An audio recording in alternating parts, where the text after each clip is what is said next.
Hi, I have a question for you today. Who are you? Who are you really? And I have been pondering this because what came into my realization was I had forgotten who I truly was. And for the last 20 years, I've been getting glimpses of what I truly am that didn't quite make sense. And suddenly they've kind of fallen into place. So what I want to suggest to you is we don't know who we truly are, and this is why we are currently facing so many of the disastrous consequences of not realizing who we truly are. We have divorced ourselves from what we truly are, and hence the only result is some sort of destruction. So, who are you? Who are you really? And I was laughing with my husband the other day because I said, oh my God, like we're in a zombie apocalypse and we don't even realize that we're in it. I said, I know it doesn't look like the ones you like. He loves those films. But we are asleep. We are asleep and we don't even realize it. And years ago, I remember watching one of the Red Nose Day fundraising things, and I woke up in the middle of the night and I was like, oh my God, like it will never be solved. We will never solve, like throwing money at things is not the answer, because until we change how we feel inside about each other, until we stop, having this hierarchy and, it's just impossible. It will just perpetuate, or it will show up somewhere else. And you've only got to look throughout history to see that, right?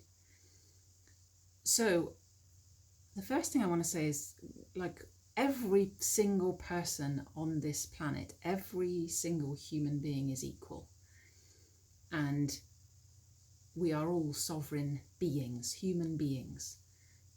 And we come into this world as this pure existence, and we remain that, because you can't not be what you truly are. And what you truly are is we are the divine, in form. We are the expression of God, of I'm going to call it God. I'm not religious, but it is, for me, it is God, this grand organizing design, this incredible intelligence. And we come into form, and we are aspects of that. We are the expression of the divine. And then we start to be shut down. We start to be given a name. We start to be told this is who you are. We start to be told why the colour of your skin matters. We start to be told all of these fallacies, and we get caught up in the history of an idea, and it's just an idea of what life is. It's just an idea. All ideas. So if you think about it, everything you think about yourself as to who you are is mostly based on an idea of what we could call the personality. But that's not you. It's an aspect of you, but it is not you. It is not the truth of you.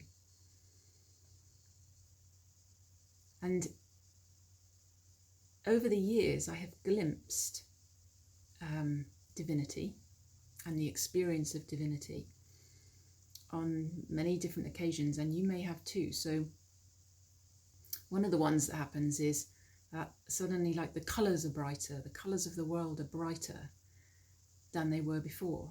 So that's when you are glimpsing your true self. And I believe many of us, I've spoken to several friends who have had moments of that, because one of the things that used to, or one of my fearful thoughts, I suppose, or ideas, was that I would disappear. We were going somewhere else if we awaken. Like, what does it kind of mean?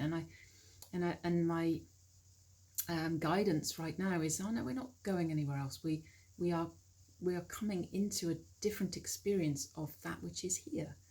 This form self, which is beautiful. The world, which is beautiful. But as the Aborigines and Native American Indians and the indigenous tribes knew, there is an honouring because they were aligned with the divine. And humanity has got further and further away from being aligned with divine, knowing that it is the divine. And there is no separate thing outside of ourselves. It is us. So, yeah. So if you have ever glimpsed that the colours of the world were brighter, if you have ever had a moment of profound peace in something when you were absolutely, stressing out, that all of that is God. It is all around us. It is everywhere. It has never left us, because that's impossible, because it is us and we are one with it. Everything is connected, and yet we have chosen, I suppose, we have chosen to have this thought process, this idea that we are separate. So if you've had enough of it and you want something else, it's like, choose to remember that you are divine, open to that. And again, some of the things that help me, one is just to have that idea that everything I've been taught about who or what I am is not the truth of my being, and that I am willing to put that aside in order that I can experience the fullness of my being. So there's a willingness, there's a confirmation from us that we wish to go to the unknown, and that's what it is. It's the unknown. We have lived for so long with the in the intellect, and time is linear, or time is time itself. Time is linear, opposites, and the condemning of some things and the embracing of others. And this is a time for union. It's a time for unification, and it's a time for communion, communing with the divine, communing with each other in our equality. And I myself had a real dive into the grief and the despair of, climate change and the wars and the fear around that, because everything is vibrational. And so I just dive in, it just come and dive in. So I just dived in, and then this has come out of I suppose the other side, you could say, right? So if you're afraid, I invite you to choose to remember who you truly are. If your heart is breaking at the state of the wars, the persecution, the unfairness of this current mode of being the way the world is operating, I invite you to choose to remember who you truly are. Because those of us that feel that so deeply, we are the catalyst for change. We are the catalyst for a new idea. And if we stay in the old ideas because we are afraid and we are fighting against the old ideas, all we will get is more of the old ideas.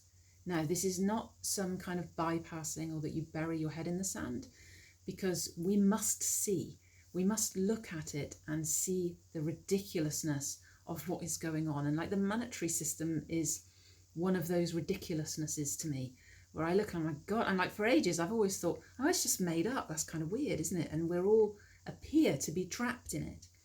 And, that it's this really important thing, and the world will really, fall apart if we are not in it. So I read something really interesting just yesterday, actually. So it's in a lovely book called Utopia for Realists, which is, I can't remember the guy's name, I'll put it in underneath, but it was excuse me a second.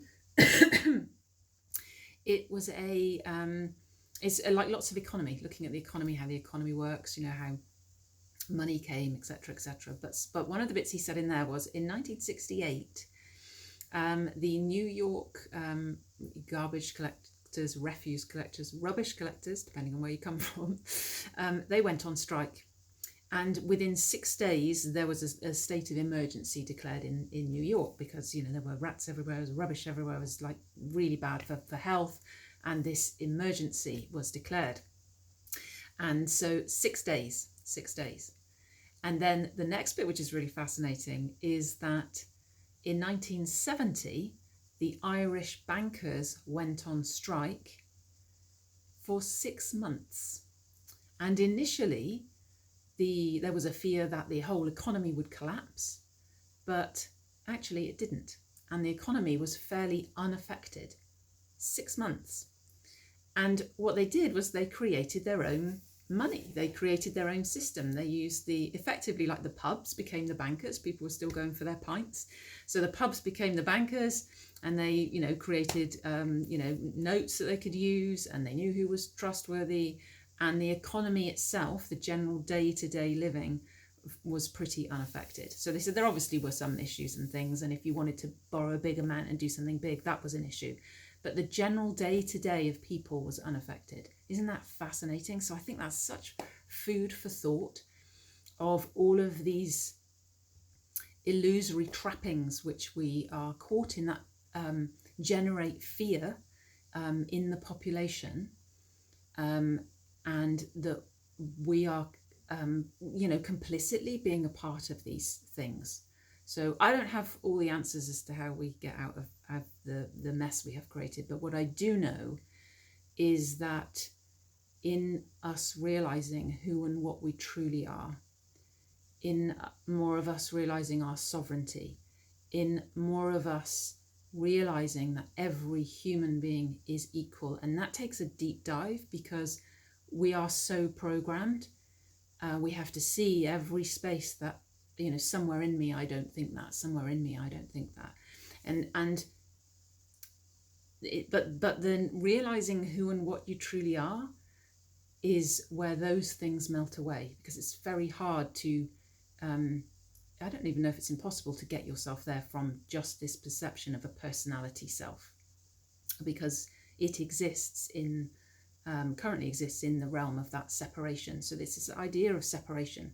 So I've always had a thing about like the root cause of things, and I think the root cause is our separation, this idea that we are separate from the divine, separate from God, which then feeds into this idea that we're separate from each other, and then that creates a whole kind of fear-based experience in order to survive. So yes, so I will leave it there today. I look forward to your comments, your thoughts, your feelings, and let's remember who we truly are together. Let's really come home to the divinity that each and every one of us is. So much love to you.